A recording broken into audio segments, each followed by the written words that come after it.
বন্ধুরা, আজ আমি তোমাদের সঙ্গে শেয়ার করছি সবথেকে ইজি একটা রান্না।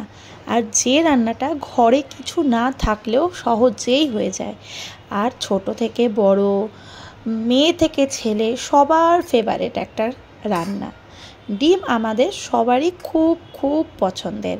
আর আজকে আমি একদম সিম্পল ওয়েতে ডিম কষা কিভাবে করতে হয় সেটাই আমি তোমাদেরকে শেয়ার করব। একদম সিম্পল ডিম কষা। বাড়িতে যখন কেউ না থাকে, কিছু করতে যখন ইচ্ছে না করে, তখন একটু ভাত বা রুটি বা পরোটা যেটা ইচ্ছে সেটা দিয়েই এই সিম্পল ডিম কষাটা কিন্তু হয়ে যায়। ডিম সেদ্ধ করে ডিমটা ভালো করে চিড়ে নিয়েছি যাতে ভালো করে মশলা ঢোকে। তাতে নুন, হলুদ এবং লঙ্কার গুঁড়ো মিশিয়ে দিয়েছি, ভালো করে মেখে নিয়েছি।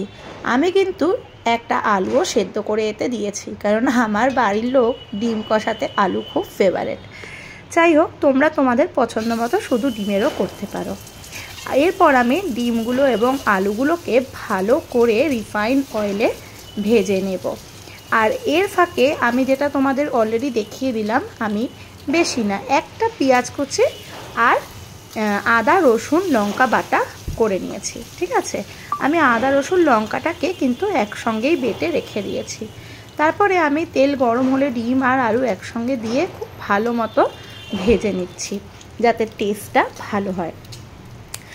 আর যেটা বলার ছিল, যেহেতু আমাদের বাড়িতে আমরা 3 জন, সেই জন্য 3টে ডিমের করছি। তোমরা তোমাদের সুবিধে মতো যার যেরকম ফ্যামিলি মেম্বার সেরকমভাবে করে নিও। রান্নাটা খুবই ইজি, কিন্তু খেতে খুব টেস্টি। এরপরে কি করছি, আমি আলু আর ডিমটা যখন মোটামুটি ভাজা ভাজা হয়ে গেছে তখন নামিয়ে নিলাম। সেই তেলেই আমি 2টো শুকনো লঙ্কা, তেজপাতা আর একটু গোটা জিরে ফোড়ন দিয়ে দিলাম।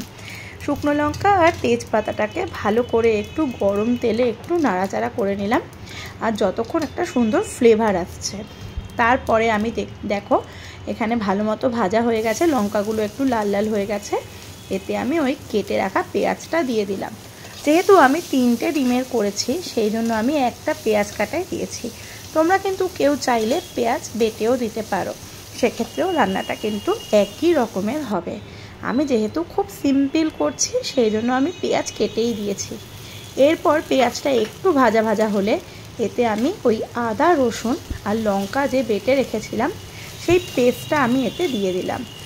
আদা রসুন কিন্তু পরিমাণ মতোই দিয়েছি, খুব একটা বেশিও নয় এবং কমও নয়। যেহেতু অল্প একটু করছি তাই সেই মতোই আমি দিয়েছি। এরপরে আমি ভালো করে ওটাকে ভেজে নিচ্ছি। এই মশলাটা কিন্তু ভালো করে কষাতে হবে। যত ভালো কষবে তত সুন্দর গন্ধও বেরোবে, আর রান্নাও ততটাই সুন্দর হবে। এর মধ্যে আমি একটু টমেটো বাটা দিয়ে দিলাম। টমেটোটাও কিন্তু আমি একটু বেটে রেখেছিলাম, হালকা বেটে রেখেছিলাম, একদম পুরো মিহি কিন্তু করিনি। সেই টমেটোটা দেওয়ার পরে একেবারে মশলাগুলো সব একসঙ্গে কষিয়ে নিলাম। এরপরে আমি হলুদ একে একে সব মশলা দিয়ে দিলাম। হলুদ দিলাম, কাশ্মীরি রেড চিলি গুঁড়ো দিলাম, আর ধনে গুঁড়ো দিলাম, আর জিরে গুঁড়ো দিলাম, আর একটুখানি আমি কিন্তু লঙ্কার গুঁড়ো দিয়েছি। তোমরা পরিমাণ মতো যেরম যে ঝাল খাও সেরম সে দিও। যেহেতু আমি কাঁচা লঙ্কা বেটে নিয়েছিলাম, সেই জন্য আলাদা করে আমি আর লঙ্কা দিলাম না, কারণ আমার বাড়ির লোক একটু কমই ঝাল খায়। তোমরা যদি বেশি ঝাল খাও, তোমরা তোমাদের মতো লঙ্কাটা দিয়ে নেবে। তারপরে আমি এতে পরিমাণ মতো নুন দিয়ে দিলাম। যেহেতু আমি ডিমটা ভাজার আগে নুন মিশিয়েই ভেজেছিলাম, তো নুনটা কিন্তু পরিমাণ মতো, আর সামান্য কয়েক দানা চিনিও আমি এতে মিশিয়ে দিলাম। রান্না কিন্তু সবসময় টেস্টটা হয় মশলার ঠিক পরিমাণ দেওয়া হচ্ছে কিনা তার উপরে। নুন আর চিনিটা কিন্তু ঠিক পরিমাণ মতো দিতে হবে। চিনি কিন্তু আমি জাস্ট কয়েক দানাই দিয়েছিলাম। কেউ যদি সুগারের পেশেন্ট হও বা কারোর যদি ভালো না লাগে, তো সে চিনিটাকে স্কিপ করতে পারো। এরপর একটু সামান্য জল দিয়ে আমি মশলাটাকে একদম ভালো মতো কষিয়ে নিচ্ছি। আর এই সময় না এত সুন্দর একটা গন্ধ আসছিল, একটা ফ্লেভার আসছিল, তাতেই কিন্তু মনে হচ্ছিল যে আমার রান্নাটা ভালো হচ্ছে। মশলাটাকে কিন্তু খুব ভালো মতো কষিয়ে নিতে হবে যতক্ষণ কিনা মশলার ভেতর থেকে তেল ছেড়ে দিচ্ছে। তারপরে আমি ওই ভেজে রাখা ডিম আলুটা এর মধ্যে মিশিয়ে দিলাম, আর একেবারে সমস্ত মশলাটার মধ্যে এটাকে ভালো মতো নেড়ে চেড়ে মাখিয়ে নিলাম। ডিমটা এমনি আমি পুরো চিড়ে চিড়ে দিয়েছিলাম, তাই জন্য সব মশলাই কিন্তু ভেতরে ঢুকছিল। তোমরাও কিন্তু ডিমটাকে চারিপাশ দিয়ে একটু চিড়ে নেবে, তাহলে দেখবে ডিমের ভেতর অবধি পুরো মশলাটা ঢুকে যায় আর টেস্টটাও খুব ভালো হয়। এরম অবস্থায় আমি একটু নাড়াচাড়া করে একটু ভালো মতো কষিয়ে নিলাম। তারপরে আমি পরিমাণ মতো জল দিয়ে দিলাম, যতটা দরকার, কারণ আমার ডিমটাও সেদ্ধ করা ছিল, আলুটাও সেদ্ধ করা ছিল, তাই কোনো কিছু সেদ্ধ হওয়ার ব্যাপার ছিল না। ওই জন্য আমি জলটা কিন্তু পরিমাণ মতো দিলাম, বেশি জল দিলে কিন্তু সময়ও বেশি লাগতো।